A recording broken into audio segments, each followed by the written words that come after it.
तो ये service providers जो हैं सबकी सेवा में तत्पर। तो बिना इस शूद्र के तीनों वर्णों का धर्माचरण असंभव हो जाएगा और पंगु हो जाएंगे तीनों वर्ण बिना शूद्र के। तो सदा चरण तत्पर, चरण सेवा में सदा तत्पर ऐसा मैं, यानी तीनों वर्णों की सेवा में सदा तत्पर, चरण तत्पर, चरण सेवा तत्पर ऐसा मैं शंकराच्छमहम याचे, भगवान शंकर से कल्याण की कामना करता हूं। वर्ण हो गया आश्रम, ब्रह्मचर्याश्रम, गृहस्थाश्रम, वानप्रस्थाश्रम, संन्यास। सदाचरण तत्पर है ब्रह्मचारी कहता। सदाचरण ब्रह्मचर्य की नींव है। ब्रह्मचारी सदाचारी न हो तो केवल अभी शादी नहीं हुई, कहते ना ब्रह्मचारी और कुंवारा उसमें भेद है। कई लोग अनमेरिड होते हैं, ब्रह्मचारी नहीं। ब्रह्मचारी अलग चीज, अनमेरिड होना अलग चीज। तो सदाचरण तत्पर, सदाचरण ब्रह्मचर्याश्रम की नींव है। गुरु सेवा, संध्योपासना, विद्याध्ययन। श्रीमद् भागवत में वो धर्म पंचाध्यायी में तो ब्रह्मचारी के धर्म के कर्तव्यों के संबंध में विस्तार से समझाया है व्यास भगवान ने। गृहस्थ जाए तो कहे सदा चरणे भक्षणे, तत्पर। देखो, गृहस्थ को पर्याप्त मात्रा में सारे भोग संपादन करने हैं, इसलिए तो ब्रह्मचर्याश्रम को पूरा करके जब जाता है तो समावर्तन संस्कार में, और फिर तब गुरु आचार्य जो उपदेश करता है, जो आदेश देता है, उसमें यही तो है। आचार्याय प्रियम धनम आहृत्य प्रजातंतुम मां व्यवच्छेत्सी। अर्थ और काम से संबंधित ये दो आदेश। अर्थोपार्जन करना धर्म पूर्वक, धर्माद अर्थश्च कामश्च स किमर्थम न सेव्यते। पर्याप्त मात्रा में भोग सामग्री गृहस्थ को अर्जित करना चाहिए। गृहस्थ हो तो तुम्हें कमाना चाहिए, पर्याप्त मात्रा में भोग सामग्री अर्जित करना चाहिए। गोरा कुंभार हो, कबीरदास हो, तुकाराम बुआ हो, नरसिंह मेहता हो, सभी गृहस्थ हैं। तो उतना गृहस्थ प्राप्त करें। साईं इतना दीजिए जामे कुटुंब समाए, मैं भी भूखा ना रहूं वो साधु न भूखा जाए।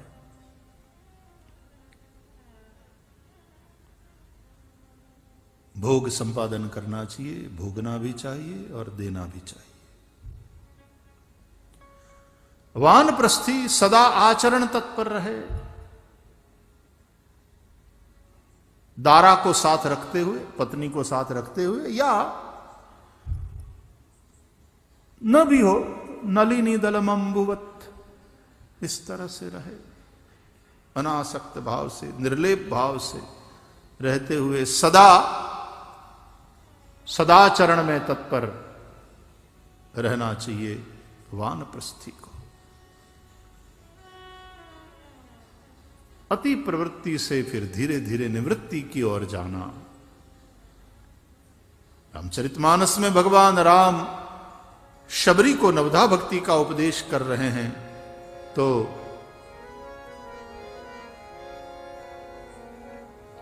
छठ दम सील बीरती बहु कर्मा, बिरति बहु कर्मा।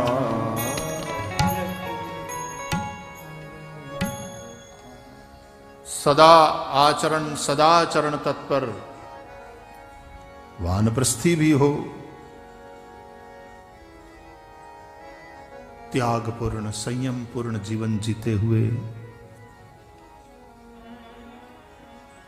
पत्नी सहित हो या पत्नी रहित, लेकिन इस तरह से सदाचरण तत्पर वानप्रस्थी जीवन जिए। क्योंकि अब धीरे धीरे उसको ज्ञान की ओर आगे बढ़ना है। और आचार्यवान पुरुषो वेदो, आचारवान पुरुषो वेदो।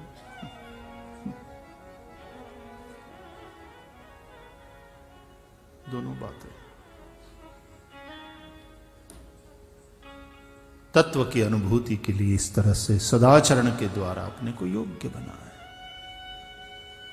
वानप्रस्थी के भी धर्म का वर्णन है शास्त्रों में। शंकराच्छमहं याचे सदाचरण तत्पर।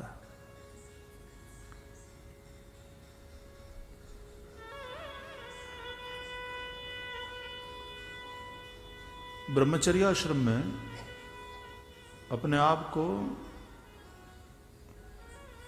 तैयार करना होता है जीवन के लिए,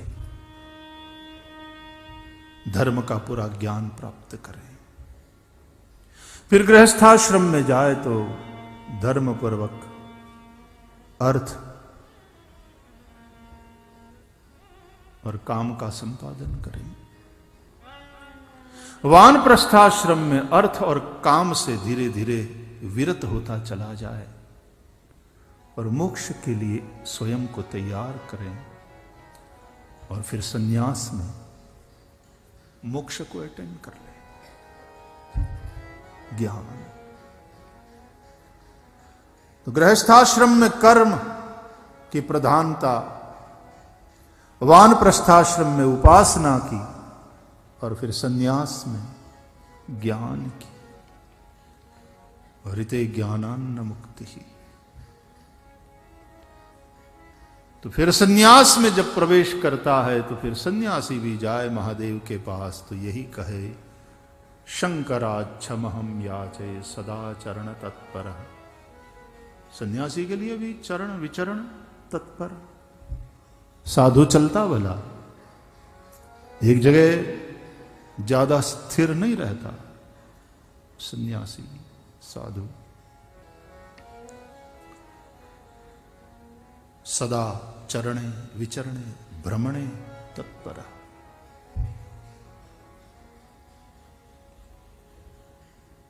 अनिकेत होकर के, अनिकेत होकर के भ्रमण तत्पर, विचरण तत्पर, ऐसा साधु पुरुष, ऐसा सन्यासी। भ्रमण और भिक्षा दो बातें सन्यास, क्योंकि उसने अग्नि को फिर अपने में आत्मसात कर लिया है, इसलिए फिर अब अग्नि का स्पर्श नहीं, इसलिए पकाता नहीं स्वयं, कोई दूसरों के द्वारा पकी हुई वो भिक्षा मांग लेता है सन्यासी। जो मिल जाए। माधुकरी, कितना बढ़िया शब्द है माधुकरी। किसी एक के ऊपर बोझ भी नहीं बनता हो। इतने घरों से थोड़ा थोड़ा थोड़ा, और जो भी मिल जाए वो सब फिर इकट्ठा करके, स्वादेंद्रिय को तृप्त करने के हिसाब से नहीं, लेकिन शरीर जब तक प्रारब्ध है बना रहेगा, उस हिसाब से केवल भिक्षा एक बार, और वो संग्रह भी नहीं करता। दोपहर को खाया तो थोड़ा बचा लो कि शाम को फिर काम आएगा, ऐसा नहीं।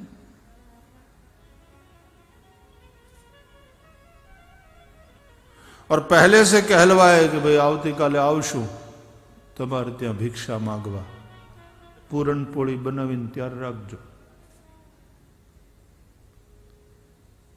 અથવા તો વોરમાં ગયા અને પહેલેથી ખબર હોય તો 56 ભોગ ત્યાં તૈયાર, એમ નહીં. सहज ही चला जाए, जिस घर से जो भी मिल जाए, जैसा भी मिल जाए. वो कथा है ना कि एक साधु इस तरह से भिक्षा माधुकरी मांग करके लाया. रोज फिर गंगा जी के तट पर बैठता, गंगा जल छिड़क कर और फिर भगवान को भोग लगाता और फिर प्रसाद पाता. आज पता नहीं क्या हुआ, दिमाग कहीं और था, मन में कुछ और विचार चल रहे थे, कुछ और चिंतन चल रहा था, पता नहीं. लेकिन आज भोग लगाना भूल गया. तुम ही निवेदित भोजन करही, प्रभु प्रसाद पटभूषण धरही. आज भोग लगाना भूल गया और सीधे उसने भिक्षा पाना प्रारंभ. पहला ही ग्रास उसने मुंह में रखा, 2 बार क्या चबाया, अचानक याद आया, अरे भोग ही नहीं लगाया. अब न तो मुंह से उगला जा सकता है, न निगला जा सकता. निगलना उगलना दोनों मुश्किल, क्या करे.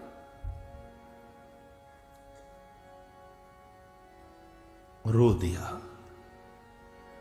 प्रभु से क्षमा मांगने लगा, मेरे से गलती हो गया, आज मैंने भोग नहीं लगाया. आंख में आंसू आ गए. न उगल सकता है, भोग नहीं लगा, न निगल सकता है.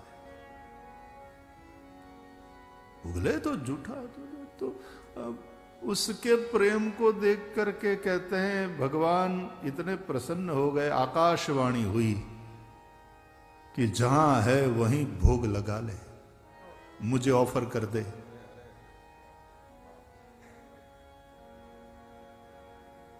वैसे भी तू भिक्षा मांग करके ही आता था, लोगों का जूठा रोज खिलाता था, आज तेरा भी जूठा खा लूंगा, क्या फर्क पड़ता है. प्रेम, उसका भाव.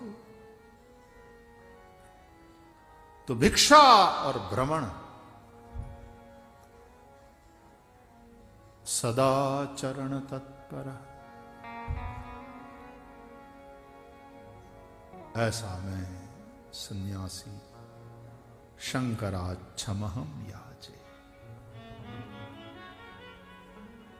सदा चरण तत्पर, इतनी सी बात है, लेकिन क्या क्या क्या रहस्य महापुरुषों ने खोले हैं. इसमें क्या क्या भाव भर दिए, अद्भुत. भैया इसलिए तो संस्कृत वांग्मय, इसलिए तो हमारे संस्कृत के विद्वान, इसलिए हमारे ऋषि मुनि बार बार चिंता इस बात की है कि भविष्य की पीढ़ी को यह कहां पता है कि ऐसा अद्भुत खजाना तुम्हारे पास है. जरूर पश्चिम की जो कला है, वहां की जो विधाएं हैं, वो भी जो अच्छी है, लोक कल्याणकारी है, जरूर जानेंगे, समझेंगे, विवेक पूर्वक अपने हिसाब से कल्याणकारी बने उस हिसाब से अपनाएंगे भी. परंतु हमारी ये जो अनमोल विरासत है, इसको विस्मृत कर देना, इसके विषय में अनभिज्ञ रहना, उसके जैसा दुर्भाग्य देश के युवाओं के लिए और कोई नहीं होगा. देखो तो सही ये वांग्मय कितना समृद्ध है. बस हमारे कथा विद्वानों के जो सेमिनार्स होते हैं, कथा प्रवचन होते हैं, उस तक ये बात सीमित रह गई, सीमित हो गई. इसलिए धार्मिकों की बात मानी. ये जीवन से संबंधित बातें हैं साहब, और तुम्हारी जिंदगी को तुम सुखपूर्वक आनंद पूर्वक जीना चाहते हो, पर कैपिटा इनकम की ओर मत भागो, पर कैपिटा हैप्पीनेस की ओर ध्यान दो. तुम जीवन का कितना आनंद ले पा रहे हो. तो ये सारी बातें समझो, सुनो, करो. शंकराच्छमहं याचे, सदा चरण तत्पर। इस प्रार्थना के साथ आगे वाली चर्चा करें उससे पहले आओ कुछ शिव संकीर्तन करते हुए भोले बाबा को प्रणाम करें। नारायण। भोलेनाथ से निरालाया निरालाया कोई नहीं, कि गौरी नाथ से निराला। नमः प्रणववाच्याय नमः प्रणवलिंगिने नमः सृष्ट्यादिकर्त्रे च नमः पंचमुखायते।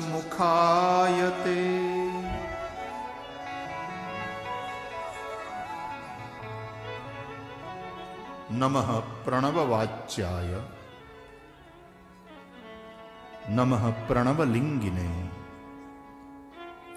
नमः सृष्ट्यादिकर्त्रे च नमः पंचमुखायते।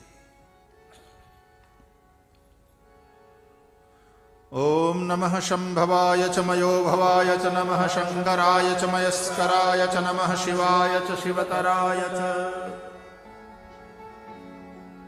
यजुर्वेद तो प्रधान रूप से शंकर जी के स्तवनों से भरा पड़ा।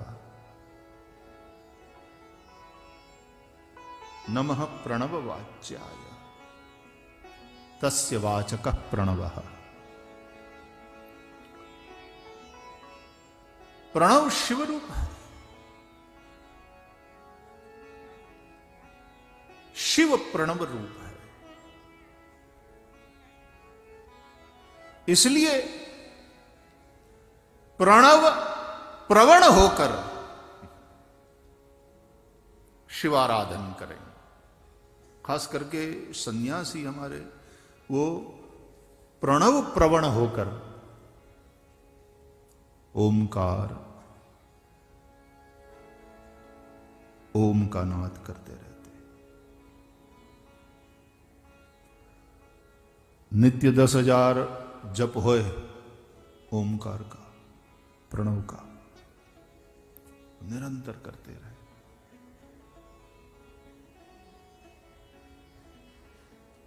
हमारे यहां वैसे केवल प्रणव की उपासना, प्रणव के द्वारा उपासना सन्यासियों के लिए है। तो सन्यासी प्रणव प्रवण होकर के और उपासना करते रहते। प्रणव स्वरूप शंकर, ये प्रणव जो है वो शंकर जी का निष्कल रूप है। हम शुरुआत से ही चर्चा करते आए हैं शिव पुराण के आधार पर, सकल और निष्कल 2 रूप है भगवान शंकर के। तो प्रणव ओमकार ये निष्कल रूप है, निराकार ब्रह्मस्वरूप।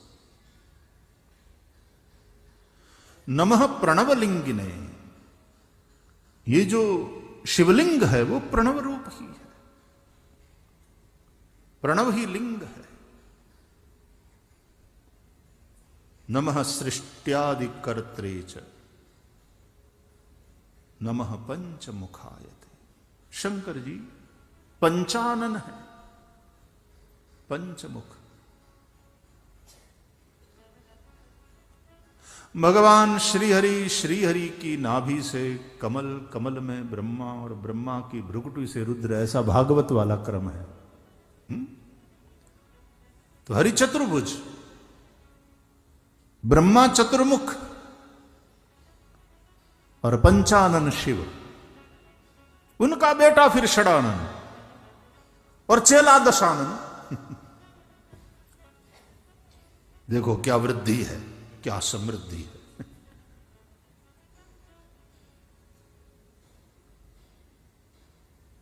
नमः पंचमुखायते।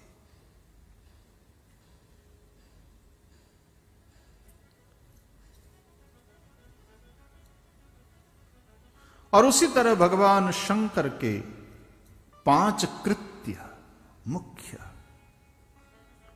उसका प्रतिपादन किया गया है शिव पुराण आदि ग्रंथों में। 5 कृत्य मुख्य जगत संबंधी ये 5 कृत्य हैं भगवान शिव के, कल्याणकारी है। पहला कृत्य सृष्टि, सर्ग, सृजन। दूसरा कृत्य पालन, स्थिति, पोषण। तीसरा कृत्य संहार,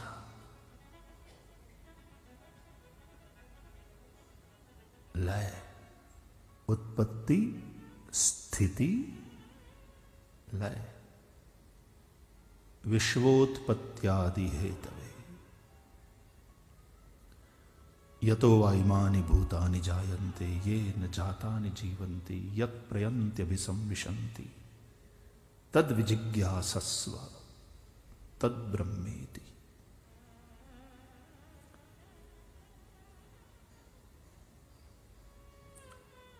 ये परम ब्रह्म है। तो पहला कृत्य सृष्टि, दूसरा पालन, तीसरा संहार, चौथा कृत्य तिरोभाव।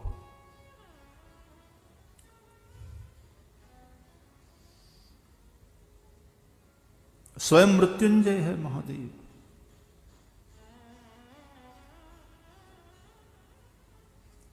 लेकिन प्राणों का उत्क्रमण करते हैं फिर, ये उनका चौथा कृत्य है, तिरोभाव। और 5वां कृत्य है अनुग्रह।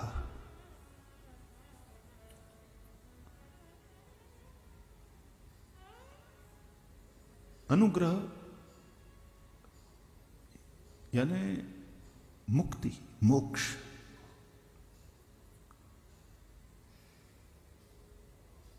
मृत्यु को प्राप्त सभी का थोड़ी ना मोक्ष होता है।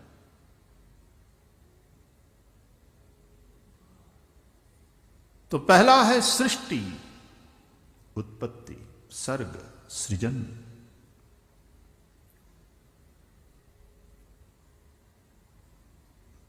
भगवान शिव जी ने वो कार्य ब्रह्मा को सौंपा है।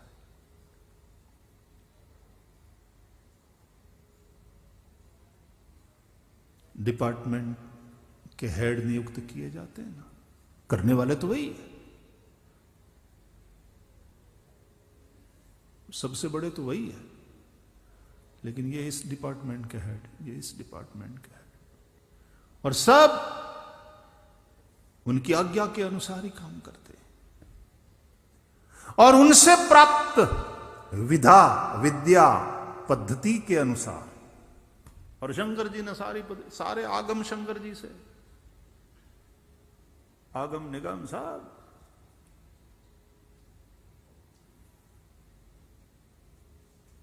इन्हीं पंचानन से ही ये प्रणव अ, उ, म, बिंदु और नाद, इनके 5 मुखों से ये प्रणव अ, उ, म, बिंदु और नाद, उसी प्रणव से गायत्री, और गायत्री को हम लोग वेद माता भी मानते हैं। तो उससे सारे वेद और वेद की श्रुतियां, और फिर उन वेदों को समझने के लिए पुराण आदि, इतिहास पुराणाभ्याम वेदम समुपबृंहयेत, इतिहास पुराणानि पंचमो वेद उच्यते,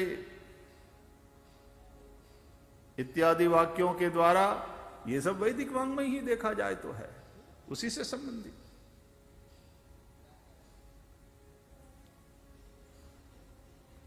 श्रुति प्रमाणित सारे ये पुराण आदि सब ग्रंथ, वेद सम्मत।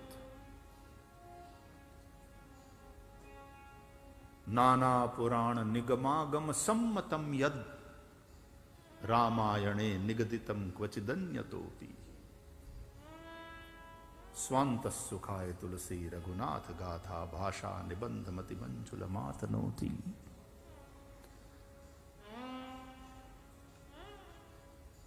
इसलिए हमारे यहां मौलिक, ये मेरी रचना मौलिक है ऐसा कोई कहता है तो आज व्यवहार में मौलिक का अर्थ है ऐसा आज तक किसी ने नहीं लिखा। ये बिल्कुल नई बात है जो मैंने कही, बिल्कुल मौलिक। व्यवहार में ये अर्थ होता, लेकिन परंपरा में मौलिक का अर्थ होता है मूल से संबंधित है। और मूल क्या है? वेदोखिलो धर्म मूलम, वेद ही मूल है।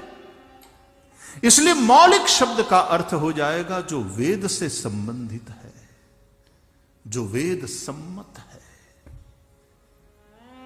उस अर्थ में रामायण इत्यादि, मानस इत्यादि मौलिक है। वैसे भले ही तुलसीदास जी कहे कि मैं तो केवल भाषाबद्ध करब मैं सोई, लेकिन वैसे देखा जाए मौलिक। वैसे तुलसीदास जी कहते मैंने कोई नई बात नहीं कही। कभी न हो नहीं चतुर कहावं, कभी न हो, कभी न हो नहीं चतुर कहावं,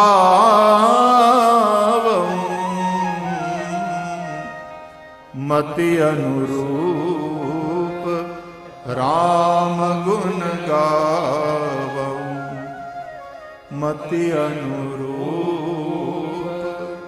राम गुण कभी तभी विवेक एक नहीं मोरे,